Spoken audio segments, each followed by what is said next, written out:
Okay, so welcome here and thank you a lot for attending. Thank you for having organized, particularly to Nasty and Andy, and give me this possibility today of some of my first result in this study that I'm doing as a part of my first chapter of the PhD thesis. And particularly, I'm trying to answer to this question: were Neanderthals potentially able to cause local extinction of megafauna species? First, I will speak a bit about my project, which is called Microscape Perspective on Past, Present, and Potential Future of European Megafauna and Their Ecological Impact. I'm a PhD student at Aarhus University in Denmark, and these two guys are my main supervisor, Professor Jens Christian Svenning and Professor Signe Normand. So let's look a bit about the European megafauna in the late Pleistocene. This is a drone that describes the middle of Germany in the last interglacial. And we can see that despite that the environment was kind of similar to that is present today, we have very different animals that we now link to African animals. But in fact, there were really a big abundance of mega herbivores, so-called, like elephants and rhino. But also, this is a landscape that is called the steppe mammoth landscape, and is a very typical landscape of Europe during the glacial times. And we see some mammoths, reindeer, and some lions. This is actually a debate if it was the lion that we find now in Africa, the Panthera leo, or actually a different species adapted to European landscape that was the cave lion. But anyway, I say the great diversity. In this drone, we see on the right the woolly rhino, and on the left the giant deer or elk deer. All these animals were supporting really a high diversity of carnivores, and in this case, we see strong competition that there was between two of the major carnivores, which were the cave bear and the cave lion, both kind of bigger than the current animal present everywhere in the world now, the carnivores. And of course, among all of these, we have hominin. And in fact, the main hominin species present in Europe in the late Pleistocene were Neanderthals. And we see in this configuration that we have how much Neanderthals were important in the composition of the trophic chain among this large community of animals that is represented in the background, with so astonishing number that we were present in those landscapes in the past. So many herbivores, but in this representation is presented Neanderthals hunting on a rhino, and in the back we see some hunters that discourage some other carnivores that are trying to approach the carcasses, to also highlight how much the competition was important for Neanderthals and the other component of the carnivore community. All these disappeared at one point toward the end of the late Pleistocene, and it's very debate why all these animals and also why Neanderthal disappeared. In fact, we have a strong association with the diaspora of modern humans out of Africa. Then some argue that humans played just a minor role, while actually was the stark difference in climate at the late Pleistocene that drive many species to extinction. But personally, and especially regarding my project, I have really the idea that humans had a very important role. And it's something that we actually see today as well with the sixth mass extinction. So let's go a bit more deep in my first chapter. What I'm trying to do is to make an high resolution reconstruction of megafauna distribution in Europe during the last interglacial. And this is very important because the last interglacial is the most recent warm period without modern humans in Europe. And this is linked to the fact that Pleistocene interglacial are often referred as the natural baseline of European landscape. Natural baseline is a concept that as well is very debated. and it regards many different topics. In this case, we are speaking about megafauna, and it means the condition in megafauna diversity and distribution that were present before the impact of modern humans. And this is fundamentally because exploring this natural baseline is important to plan the future of landscape, particularly referring to rewilding policies. So in order to enhance the production of ecosystem services by natural environment. I'll say there is a strong debate. IUCN, for instance, that is the major organism in the world dealing with wildlife conservation, uses a natural baseline the 16th century. So it's very, very recent. And we are actually trying to say very strongly that the influence of humans should be fixed much, much before than what IUCN does, for instance. And I'm trying to do this reconstruction, especially focusing on climate.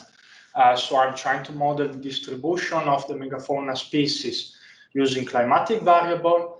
Then I'm using also the topography, and in particularly the so-called landscape of energy, which in a nutshell means that some animals avoid steepy terrain because the energy to move in this terrain is harder of the intake that they could find. And then, of course, what about Neanderthals and megafauna? This was the first question that was posed to me when I first presented this project, because we assume that this appearance of megafauna is due to modern humans, but in fact, we have to clarify the role of previous hominin species, particularly Neanderthal, that we know that they were, to some extent, determined some modification to the landscape. So that's why I'm trying to deal with this argument, which is basically this third point of my first chapter. And now I'm going to present these three topics: Neanderthal technologies and also their cognitive abilities, Neanderthals as carnivores and in general as hunters, and Neanderthal demography. And I want also to highlight that among many sources that I used, especially many suggested by some of you in these last weeks, I'm especially using this book that was suggested to me by a professor in Aarhus, Felix Riede. And I found it very nice to read, very comprehensive, and also gave me the idea of how much it's difficult to explore this topic, because there are many ideas that mainly come out from the confrontation with modern humans hunter-gatherers, but the fossil record kind of doesn't support any particular idea. So maybe the best thing, at least for me, is to try to pick up the best idea that I think is in the direction of my study and try to support it with as many evidences as possible. Speaking about technologies, and every time now that I'm going to present one of these 3 points, I will try also to figure it out if there was a difference between Neanderthals and modern humans. So speaking about technologies, I will also especially focus on fire and lithic weapons. For fire, I reported these 2 papers. One was wrote by Professor Roybrooks, and in both articles, it's very well explained how Neanderthals were capable to use the fire, to produce the fire, so they were not dependent on external factors such as volcanoes or lights. And they were particularly using the fire to cooking, for eating, to shape instrument, to hunting and protection from other predators. We don't have very clear evidence that they were, as far as I know, that they were using the fire at a very large scale. Nevertheless, we have some association about increasing fire regimes in some areas after the colonization of Neanderthals. Speaking about weapons, in this very nice paper published on Natural Ecology and Evolution, it's very well described how much Neanderthals were very good in using weapons, and particularly in using thrusting weapons, but they were also able to throw these weapons to animals. And there is a very nice example with 2 skeletons of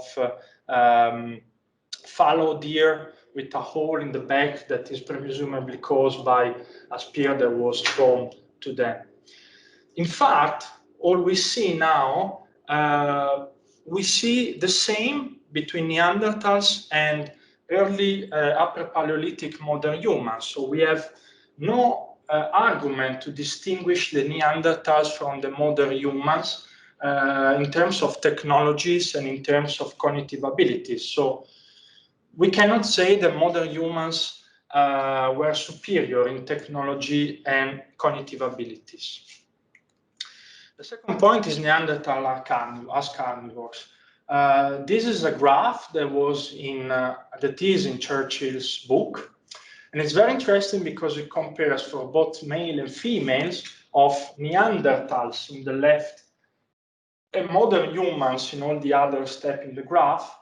The difference in the strength of the muscle in the arms between the right and the left arm, and this is derived to the bones geometry.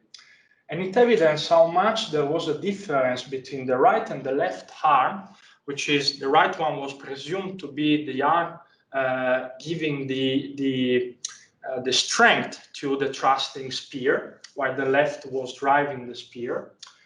And as well here it is described how much there is no difference between Neanderthals and early Upper Paleolithic modern humans.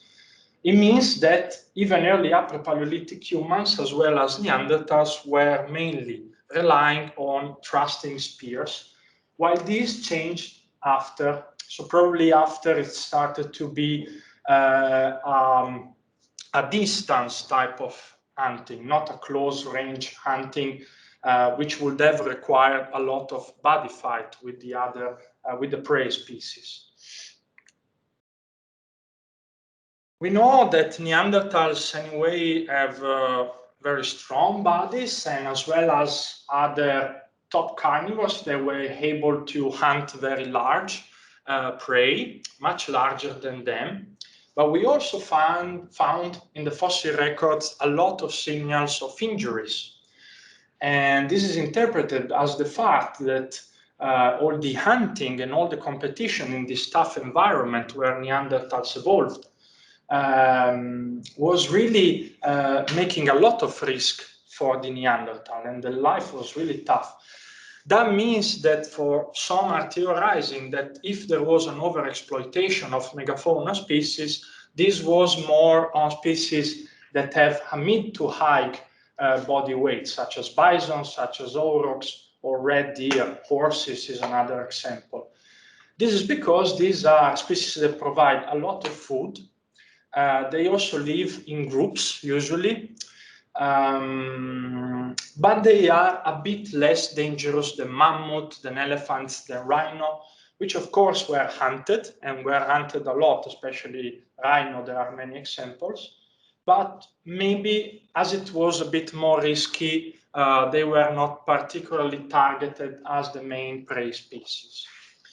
Anyway, there are even different theories, like Neanderthals relying a lot on fish also, but also Neanderthals that actually evolved their body traits because woodland environment, not because of cold environment. And that means that probably they were specialized in hunting smaller prey, such as wild boar or roe deer. These are alternatives, very interesting. But anyway, the fact, to generalize, to conclude this point, is that Neanderthals were extremely good hunters. They were hunting a lot of prey, and they were probably expressing, we have some evidence, and especially they are summarized in this paper that was suggested me by Fulco some days ago, when there are some examples of Neanderthal using the landscape, their knowledge of the ethology of the animals, and also their skills in hunting in groups to kill as many animals as possible. And also the narrative of this paper is also that they first kill as many animals as possible and then select the animal to consume, leaving other animals for there in place for the consumption of other carnivores, probably. Here there is the description of one of the tactics, which is one tactics that is adopted by many of the large carnivores hunting in pack, which is based on the triggering of a stampede in a group of animals. And here is expressed with the principle of point of balance at flight zone. So some hunters that were basically running along the pack after have started the stampede and trying to stay always a bit far, but not too much far, close, in order to drive the animals using maybe some wall in the landscape, in the rocks, toward a closed area where it was very easy to kill as many of these animals as possible. Now, the third point is Neanderthal demography. And first, I reported this passage in the book of Churchill. So the absolute number of innovators and rates of technological transmission are dependent on population size and structure. When population density is low, innovation may arise, but the rate of transfer to other groups is insufficient to offset the stochastic loss of cultural knowledge that occurs as individuals or local groups dies off. And I think this is a very, very important point in the whole of my presentation, since for what we know, Neanderthals never had very big population. They usually stay at a kind of low population, experiencing also a lot of bottlenecks. There are some explanations for this potential explanation. One is that the adaptation to Neanderthals to the tough environment of Eurasia have made them kind of energetically inefficient in, for instance, storing the fat in their body. And this would have result in a lower rate of fertility, which combined to the higher rate of mortality for the hunting, for the general life that they had, it really makes impossible for Neanderthal to grow up very big population for long periods or for very large space, like for the whole continent of Europe. Another possibility is that, especially from the fossil records that we found in general of all the carnivores, but also about all the things that we have discussed previously, it might be probably the Neanderthals were not the top carnivores. Actually, Churchill says that probably the top carnivores were lions at the time of the late Pleistocene, because we find many more fossils, and I mean, lions are very efficient hunters in groups. So this would have mean that Neanderthals never acquired those abundance in the population that would have been sufficient for two things. First, to really overexploit mammals or megafauna.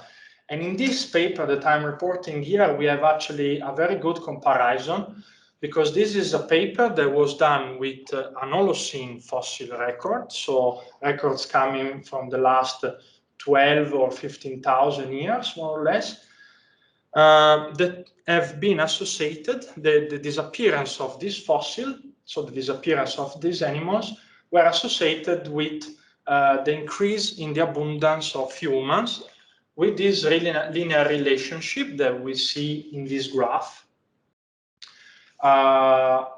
And also, of course, the tolerance of this animal was predicted by their body weight, meaning that animal with a larger body weight that, of course, require more food, more space usually, are, of course, less tolerant to humans.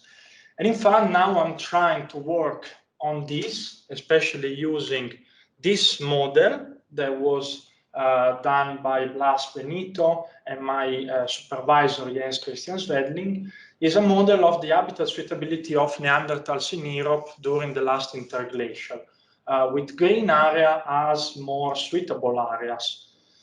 It's actually a very nice paper, I think, because it really questioned the adaptation of Neanderthals to cold environment, because we see here that apart of France and Great Britain, the good areas are all in the Mediterranean basin. And this is in a warm period, so it is expected that they will be even better in glacial period. So now I'm trying to work with this map, especially to try to see with some estimation of abundance of the Neanderthals in Europe and in general in the Eurasian continent, if it's possible to detect some area where the density was at least comparable to those detected here. If so, those areas would have been areas where Neanderthals would have been able to drive some megafauna species to extinction locally. So my conclusion, and then I want to start more a discussion, is that Neanderthals were likely impacting of megafauna, probably where they were also determining some local extinction. They were maybe determining also some population decrease, but this was very limited in terms of temporal and spatial scale. As I'm working on the whole interglacial, I can actually assume by all this that I presented so far that we didn't have an effect of Neanderthals on the distribution of megafauna. There are no evidence that this was different for the early Paleolithic modern humans, but we have difference. We have probably difference that rises in the modern humans at one point due to the demographic structure that characterize Neanderthals and modern humans. In fact, modern humans coming from other environment, having a different adaptation, probably being able to support bigger population, at one point they turn to be a species that were able to transmit the technology much better than Neanderthal did in the past. So it doesn't mean that Neanderthals were less clever or less with less cognitive ability than Homo sapiens. But the fact is that when a population grows enough, the transmission of culture increases. And then the technology increase because everybody is participating in this common project. And that, of course, trigger a lot of positive feedback with innovation in culture, innovation in hunting skill, in weapons, which determines eventually a strong impact on the environment and specifically on megafauna. Thank you for your attention and your contribution also for all the topics that I presented today. Thank you. All right. Questions? Can we switch to the Do you need the PowerPoint anymore? Yes. Okay. I don't think so. All right.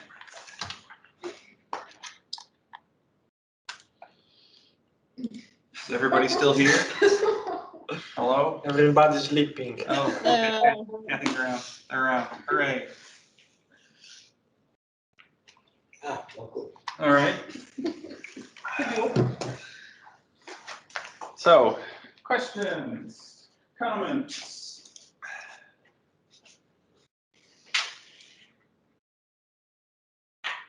Kathy. Microphone. Yep. Okay. Thank you for a very interesting presentation. I particularly enjoyed it because I'm writing a lecture about human impact on biodiversity at the moment, and I've got some very useful references. The one thing I wanted to ask about is, or maybe make a point about, is the link that you make between population demography and culture. And my understanding is that it's an argument that comes up often in the literature, and it kind of makes intuitive sense, but it's based very strongly on two models, a model by Heinrich and a model by Powell and colleagues, and that one of our colleagues, Chris Vazen, in particular, has been doing work on the the assumptions of those models, and he argues that they're not realistic. So if those two models still are the main basis for arguing that there's a strong link between population demography and cultural innovation, there may be a problem with arguing that that might have affected Neanderthal hunting skills. On the other hand, I think you've got another very strong argument to make from demography, which is simply that the more people there were, the more creatures they're likely to have killed, and that's pretty unarguable, I'd say. Yes, the second point of more people make more over exploitation is definitely the more clear. Then I agree with you that the connection with more people, more transferability of technology might be a very simple assumption, which I feel like you say a very interesting thing, and you named also a couple of studies. I think that I would be happy to read if you can provide them at one point. My feeling is that I can kind of try to defend this because looking at a very big temporal scale, this pattern that might be not very continuous and reliable, but at the end they really make something. And I feel that even if there is not a direct transmission of culture, a direct link with the transmission of culture and the demography, because maybe this is something wrong 9 times on 10, but then there is one time that it happens, and it happens another time and another time, and in the temporal range of 10, 20, 30,000 years, I think that is an important factor to account for. But of course, less than the actual population abundance of modern humans and Neanderthals. But thank you a lot for this input. And I want to say also, sorry, I just interrupt a bit. I did all this presentation, but of course my understanding of the topic is nothing compared to all of you. So I also try to make a bit of provocation to have this kind of information from you all.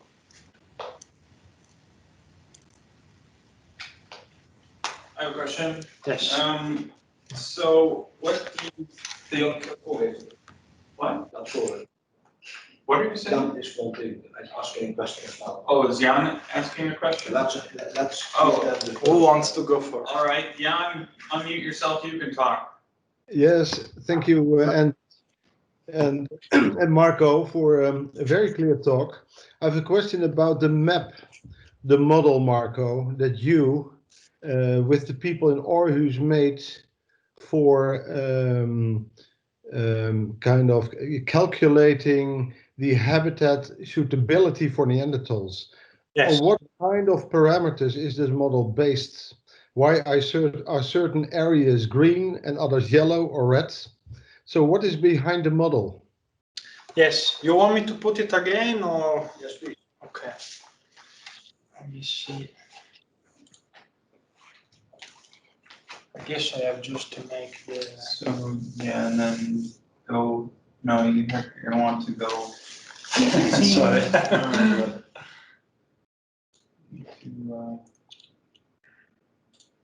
Share it.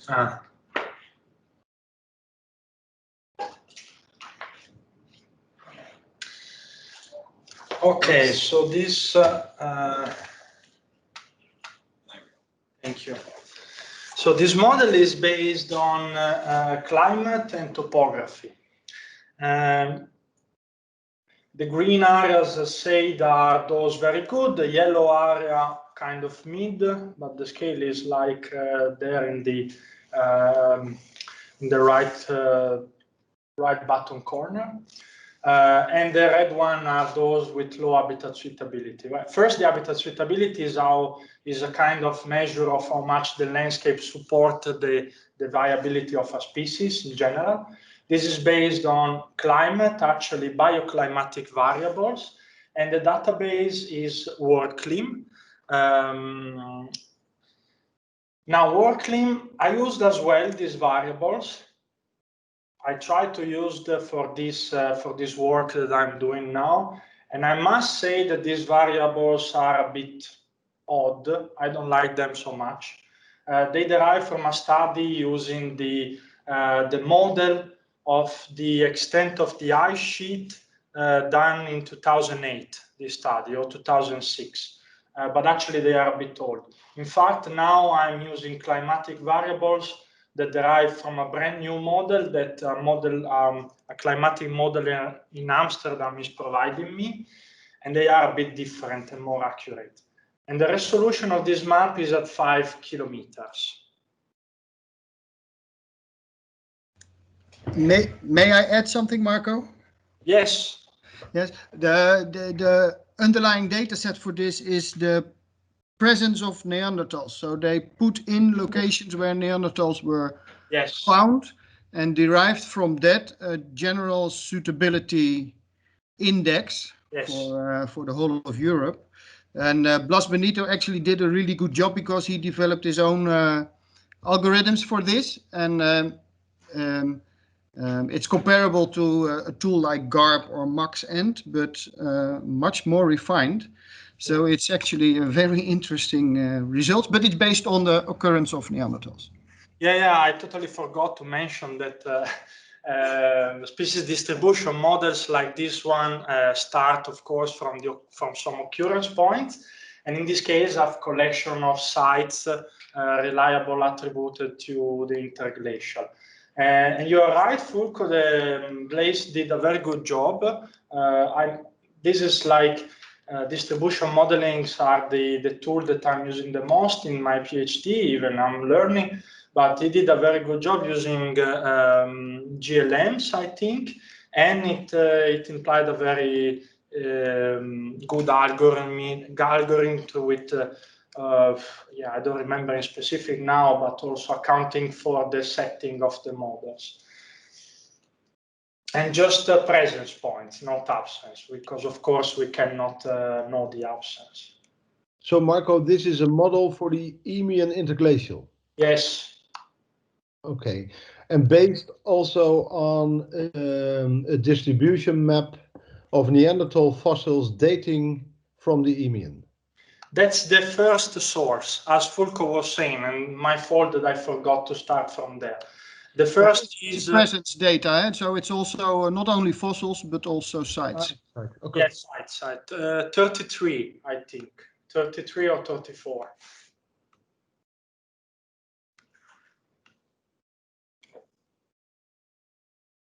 Yeah. Andy. Okay.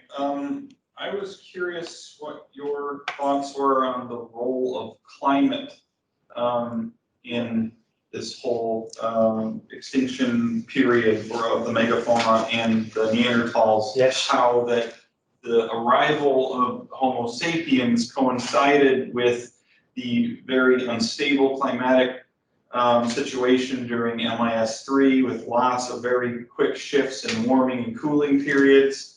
Yes. Coupled then, then exacerbated in some respects by the LGM, which then was again exacerbated by the warming into the Holocene, and this is just when modern humans were around. So do you think that this is just a factor of bad timing, or maybe good timing on the depending on which side you look at it from, that had the climate remained relatively similar to how it had been for a few 100,000 years beforehand, that maybe none of this mass extinction of megafauna would have happened, and maybe Neanderthals would also have stuck around and maybe cohabitated with modern humans for a much longer period? Yes.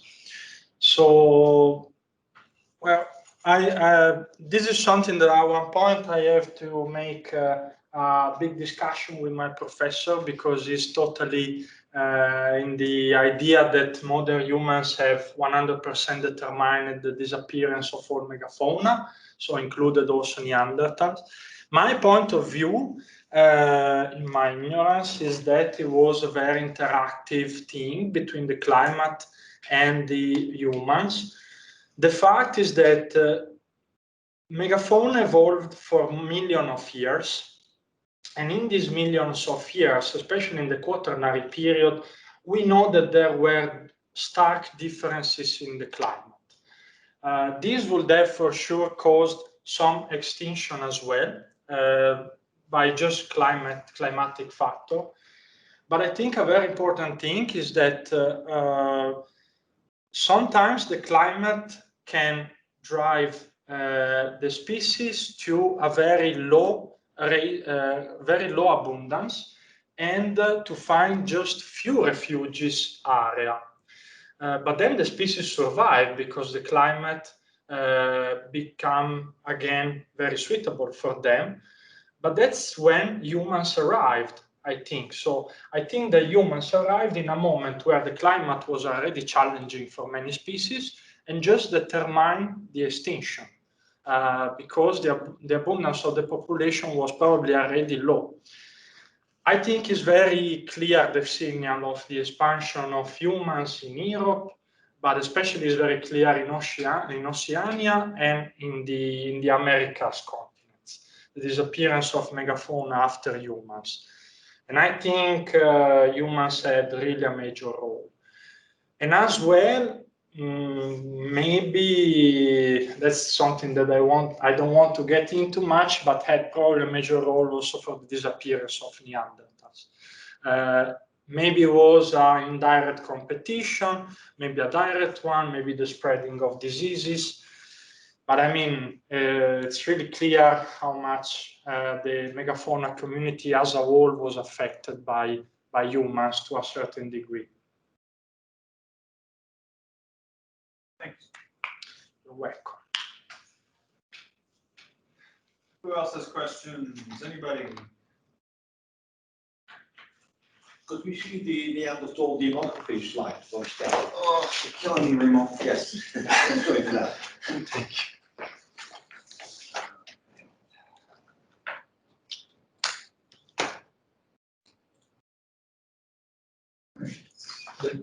you. The same one, Remo?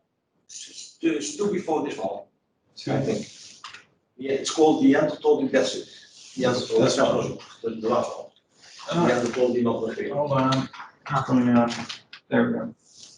This one. This one. And the rest is one. This one. This one, yes. All right. Okay.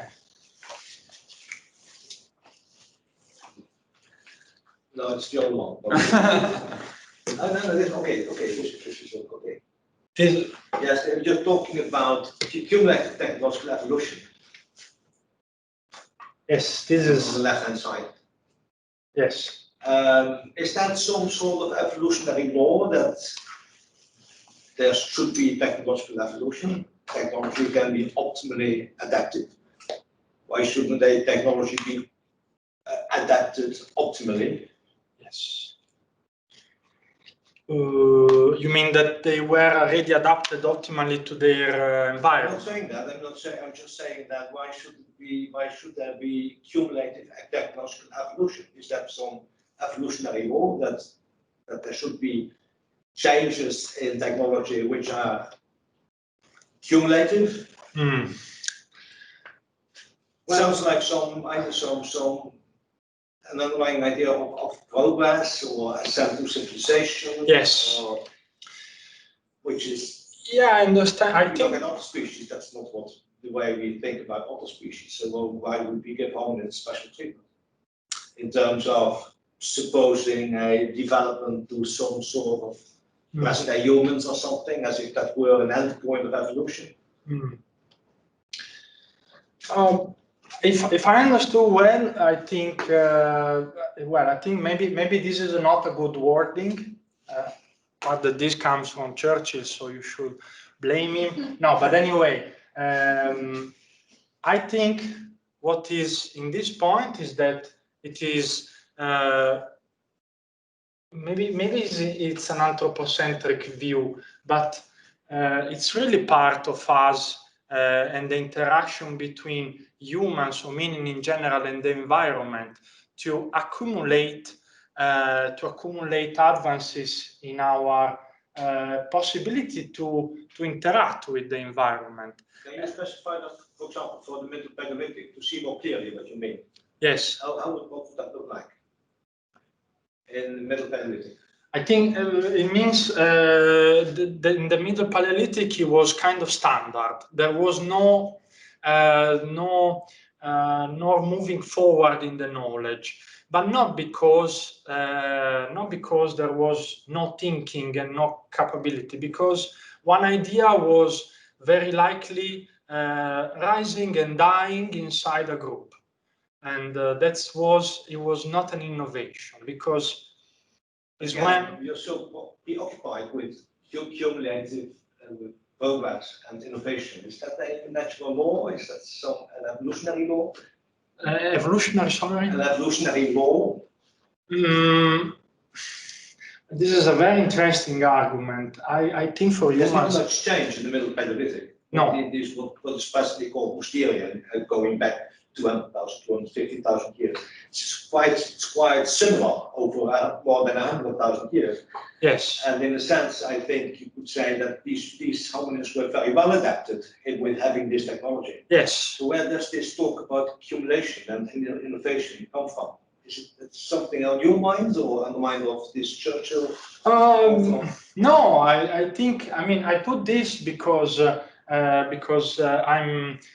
have to deal with how much they were impacting on the landscape. Mm-hmm. So when you have a good type of the technology that are able for you to survive, to have easily intake of food, then it's fine for yourself, but then your impact on the landscape doesn't change, more or less, because you have the same effect all the time.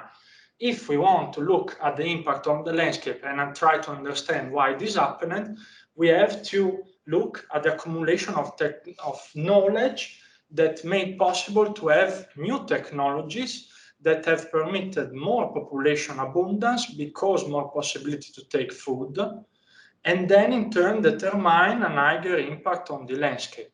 I put this for this reason,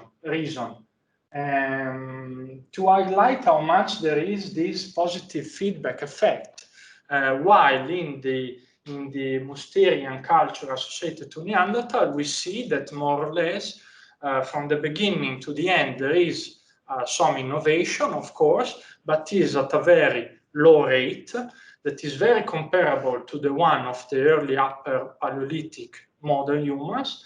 But at one point, there was a stark increase, and is an increase that is present now as well. We are still on the same curve of technological advancement. And of course, we see how much in humans that are a very interactive animal, it's important to have this interaction that creates the accumulation of technology. That's why I put this. I mean, the way I see it, it's like, if you believe the idea that necessity is the mother of all invention, then it's possible that Neanderthals were just so well adapted to their environment that there was no real need to innovate. They were happy and getting along as well as they could with what they had. Yes. And that it's and I think what this is saying about the cumulative technological evolution is more that when you have larger populations, the possibility for retaining innovations is greater. And with Neanderthals, I mean, and a lot of, I think, other places, you see that a lot of the innovations in the past seem to occur during more difficult periods, climatic downturns. So you see changes in Neanderthal technology with, you know, like the Kina and MIS4, MTA that towards the end of that into MIS3. So you do have shifts that seem to coincide with these climatic downturns. And since MIS3 and 2 and the period when people were coming out of a warm Africa into a colder Europe, they needed to innovate in order to survive in these new such climates, and because it was shifting quite a bit, then they would have needed to innovate more, and because they had perhaps a larger population base to work with, these innovations were then retained and compounded upon over the generations, which led to this crazy world that we live in now. That's how I see it. And moreover, to link to this might be also the reason why the megafauna species survive basically just in Africa, where modern humans evolved, because maybe modern humans didn't have the pressure in Africa to have an improvement of technology and improvement of overexploitation in turn. That happened when they went out of Africa, and I think that the stark spread of humans around the world make the other species don't have the time to adapt, basically. Thank you. That was a very good and challenging question. No, it's very important, this point for my argumentation in the work. Anybody else in the digital peanut gallery have anything to say? We can only assume you are still there. There are no cameras on. Anybody here? Yeah, fine. Yeah, the only other small point that I had that's not really super important was your slide about the differences in musculature of the right versus left hand with Neanderthals, early modern humans compared to later periods, and this idea that it's due to the right hand being a dominant spear thrusting hand has been pretty heavily contested. Okay. Because you think about how much time a person spends in a day actually doing this motion, it's going to be pretty little. And so I think more recent studies have concluded that it's probably more related to repetitive tasks like hide scraping and just the general labor-intensive lifestyle. Yes. And that would just exacerbate the handedness among people in general, and that in later periods you start seeing a bit more evenness, and then in how arms are being used, or just less intense. But then you have recent studies by this guy out of Tübingen who was looking at more modern populations and showing how this effect of differences in musculature, attachments, size, and whatnot between right and left hands is exacerbated in certain occupations that do have very repetitive motions that are a bit heavier on the body. I can give you those sources for that. Thank you. This is even visible today, depending on what your occupation was in the 18th, 19th. Early 20th century. Thank you. Very interesting point. Yes. Well, I put that graph yesterday evening at midnight, so I should have checked it better. I just found it interesting and I wanted to show you today. And very nice to know that is a very debated idea. And there are other studies on that. Good.